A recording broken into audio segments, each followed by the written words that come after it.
So we have just discussed that how the color of the glowing object differs with the temperature, how the color of the glowing object changes with the temperature of that particular object. And this can be seen in our daily life too. Suppose we are sitting in front of radio signals coming from our radio set. We can't feel that.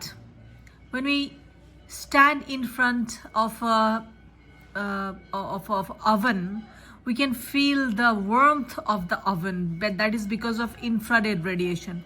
We can see visible light, ultraviolet radiation coming out from sun. Sun is a natural source of ultraviolet radiation. It burns our skin. It can even modify our DNA structure also. X-rays can pass through our system, it can pass through our body itself. And when we go from this region to this region, the frequency of the electromagnetic radiation increases, energy of the electromagnetic radiation increases, wavelength decreases. Wavelength increases in this side. We know frequency and wavelength, they are inversely proportional. If frequency increases, wavelength has to be decreased.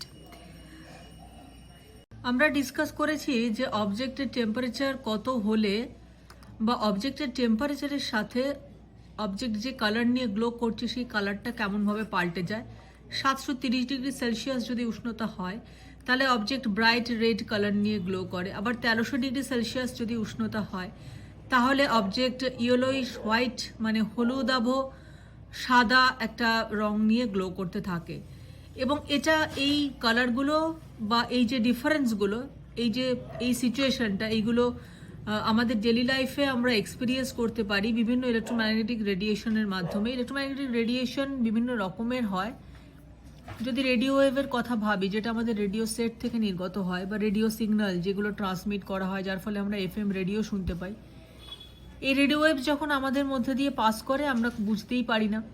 কিন্তু আমরা যদি কোনো hit সোর্সের পাশে দাঁড়িয়ে থাকি, যেমন কোনো কাঠের উনুন বা আমাদের গ্যাস ওভেন বা সূর্যের আলোয় যদি দাঁড়িয়ে থাকি, তাহলে আমরা গরম অনুভব করি।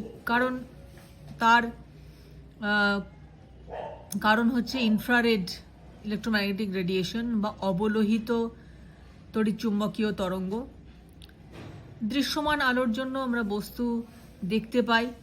আলট্রাভায়োলেট রে বা অতিবেগুনি রশ্মি আমাদের স্কিনকে পুড়িয়ে দিতে পারে, আমাদের ডিএনএ এর মডিফিকেশন করতে পারে।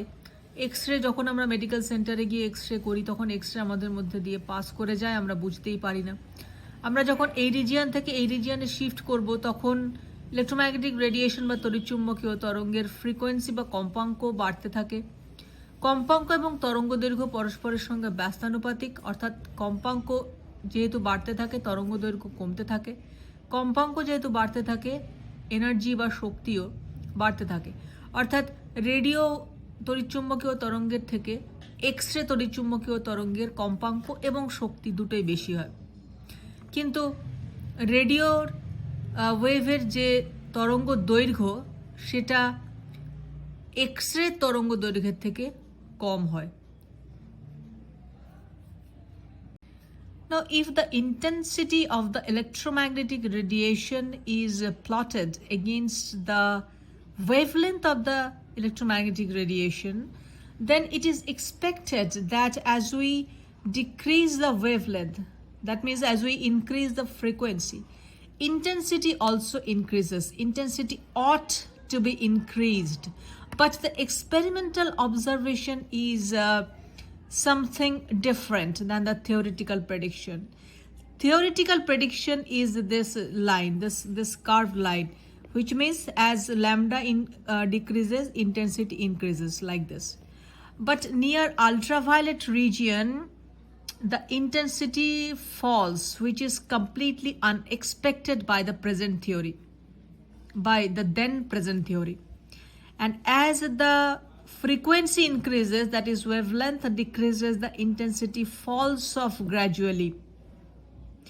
So imagine theoretically it is predicted that if we are in front of any UV light source, for example any LED light source, or for example a sun, we must be just burnt out in a moment. But that does not happen, and that does not happen because of this, and this is known as ultraviolet catastrophe, because in near this ultraviolet region the intensity falls off unexpectedly with a decrease of wavelength.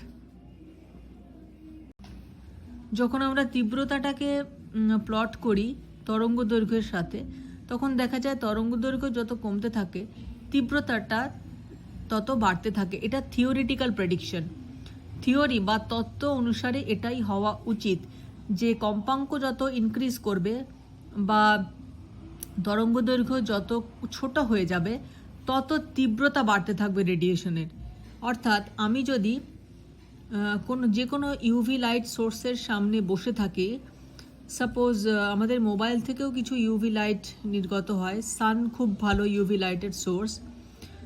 তো এই ধরনের লাইটের সামনে আমরা যখন বসে থাকি তখন আমাদের এক লহমায় ভস্ম হয়ে যাওয়া উচিত, কারণ এর তীব্রতাটা প্রচণ্ড বেশি হওয়া উচিত। কিন্তু দেখা যায় যে এই আলট্রাভায়োলেট রিজিয়ন বা অতিবেগুনি যে অঞ্চলটা, তার কাছাকাছি এসে তারপরেও যখন আমি ল্যামডাটাকে ডিক্রিজ করি, মানে কমাতে থাকি, তখন ইন্টেন্সিটিটা ইনক্রিজ করার বদলে এদিকে ডিক্রিজ করে যায়।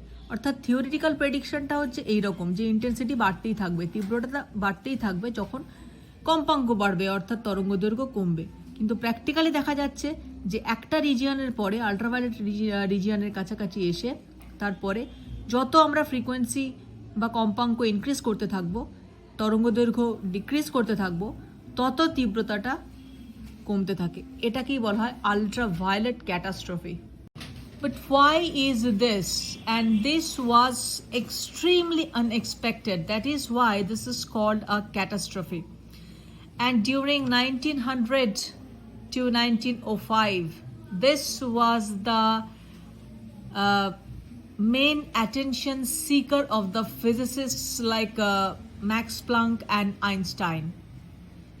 Why the intensity decreases in the ultraviolet region and onwards when the frequency of the electromagnetic radiation increases and wavelength of the electromagnetic radiation decreases.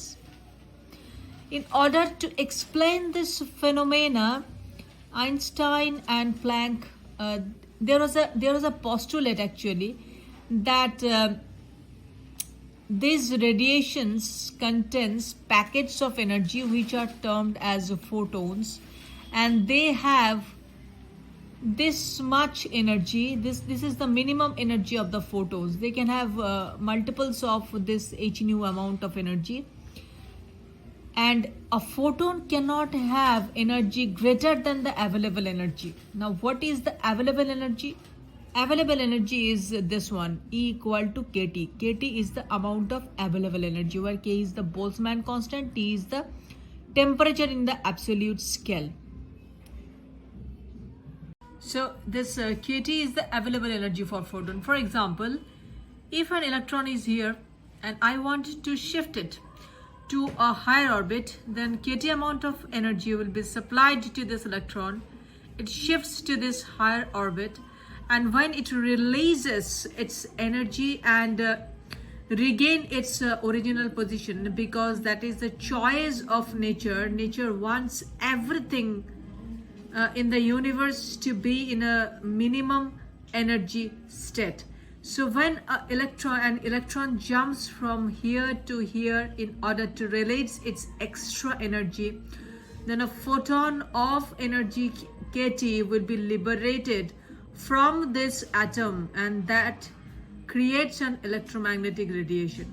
And if we plot the distribution of energies of the outgoing photons, we get this type of distribution.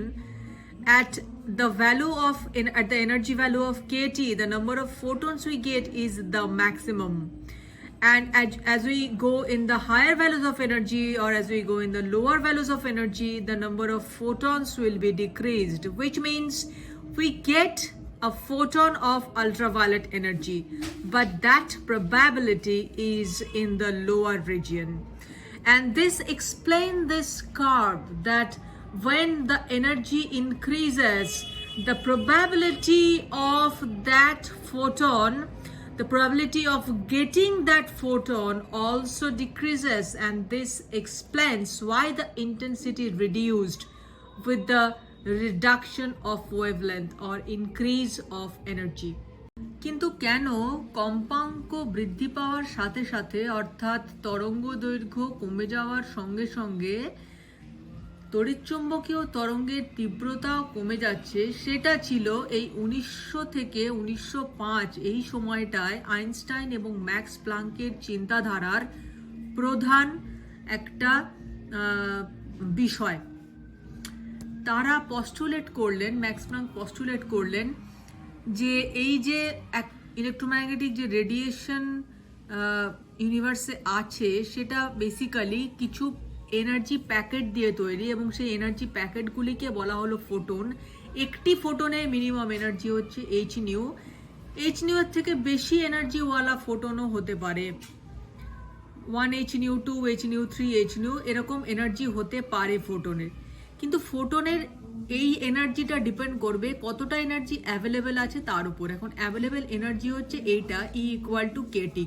টি হচ্ছে temperature বা তাপমাত্রা absolute স্কেলে, কে হচ্ছে Boltzmann constant.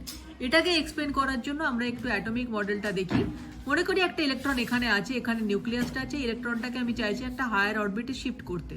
আমাকে Katie অ্যামাউন্টের energy দিতে হবে। Katie অ্যামাউন্টের এনার্জি দেওয়ার ফলে ইলেকট্রনটা লোয়ার অরবিট থেকে হায়ার অরবিটে উচ্চ শক্তি স্তরে শিফট করলো। নেচার চায় যে উচ্চ শক্তি স্তরে কোনো বস্তুই থাকবে না, সে সবসময় নিম্নতর শক্তি স্তরে থাকবে। তাই এই নিম্নতর শক্তি স্তরে আসার জন্য ইলেকট্রনটা যখন উচ্চতর শক্তি থেকে নিম্নতর শক্তির স্তরে জাম্প করবে, সেই সময় একটি ফোটন এই অ্যাটম থেকে নির্গত হবে, যার এনার্জি কিন্তু কেটি। এবার আমি এরকম ভাবে মানে ইলেকট্রনের এরকম জাম্পের জন্য, কারণ আরো অনেক উচ্চতর শক্তি কক্ষ আছে, সেখান থেকেও ইলেকট্রন জাম্প করে এই নিম্নতর শক্তি কক্ষগুলোতে আসতে পারে, এবং তার ফলে আমরা অনেক ফোটন পেতে পারি যেগুলো অ্যাটম থেকে নির্গত হবে। তো এরকম যে ফোটনগুলিকে আমরা পাবো, তাদের এনার্জি বা শক্তির যদি একটা ডিস্ট্রিবিউশন দেখি, মানে তাদের শক্তি কি মানে এনার্জির সাথে তাদেরকে পাওয়ার এই প্রবাবিলিটিটাকে যদি আমরা প্লট করি, তাহলে সেই ডিস্ট্রিবিউশন অফ এনার্জি যেটা হয় সেটা এরকম দেখতে হয়। কেটি অ্যামাউন্টের এনার্জি যদি হয়, মানে এনার্জির অ্যামাউন্টটা যদি কেটি হয়, তাহলে সেখানে আমরা সব থেকে বেশি সংখ্যক ফোটন পাই। তারপরে এনার্জি যত ইনক্রিজ করতে থাকবে, বাড়তে থাকবে, তত নাম্বার অফ ফোটন পাওয়ার প্রবাবিলিটিটা কমতে থাকবে, মানে ফোটন পাওয়ার প্রবাবিলিটিটা কমতে থাকবে। অর্থাৎ আলট্রাভায়োলেট বা অতিবেগুনি রশ্মিওয়ালা যে ফোটন, সেটা আমি পাবো না তা নয়, পাবো, কারণ তার এনার্জি অনেক অনেক অনেক বেশি, কিন্তু সেই ফোটনটা পাওয়ার প্রবাবিলিটিটা কিন্তু অনেক কম। এবং এটাই এক্সপ্লেন করছে যে কেন আমরা এইখানে আলট্রাভায়োলেট রিজিয়ন বা হায়ার রিজিয়নে যখন যাচ্ছি, তখন কেন ইন্টেন্সিটি গ্রাফটা এইভাবে ফল করছে। আমরা একেবারে ফোটন পাচ্ছি না তা নয়, ফোটন পাচ্ছি, কিন্তু সেটা পাওয়ার প্রবাবিলিটি কিন্তু এখন অনেক কমে যাচ্ছে। এইভাবে এই এক্সপেরিমেন্টাল ডেটাটাকে এক্সপ্লেন করা সম্ভব হয়েছিল। আর এইটা হচ্ছে বিখ্যাত প্ল্যাঙ্ক ফর্মুলা। এটা একটা ইলেকট্রোম্যাগনেটিক রেডিয়েশনের, যে কোনো ইলেকট্রোম্যাগনেটিক রেডিয়েশনের ইন্টেন্সিটি রেডিয়েন্স, মানে তীব্রতা, যে রেডিয়েন্স যেটা, তার তীব্রতাটাকে বোঝাবার জন্য এই বি দিয়ে এইভাবে লেখা হয়, এবং তার ফর্মুলাটা হচ্ছে এইটা। কেটি হচ্ছে এনার্জি, এবং এইচ নিউ, এটা তো ম্যাক্স প্লাঙ্কের ক্যালকুলেট করা, এইচ নিউ অ্যামাউন্টের এনার্জি হবে প্রত্যেকটা ফোটনের, এবং এটা হচ্ছে প্ল্যাঙ্ক টার্ম, আর এই ফর্মুলাটা হচ্ছে planks formula. So when Planck gave the formula for the radiance of electromagnetic radiation, he wrote this formula. This H is Planck's constant. I will make a video on Planck's constant itself. Nu is the frequency of the electromagnetic radiation. C is the speed of light in vacuum. H nu by kT, this is the Planck term. kT is the energy, so h nu must be energy. and this is the energy of the photons of the electromagnetic radiation, and this term is given by Planck, and this entire formula is Planck formula. So this is how the ultraviolet catastrophe was explained.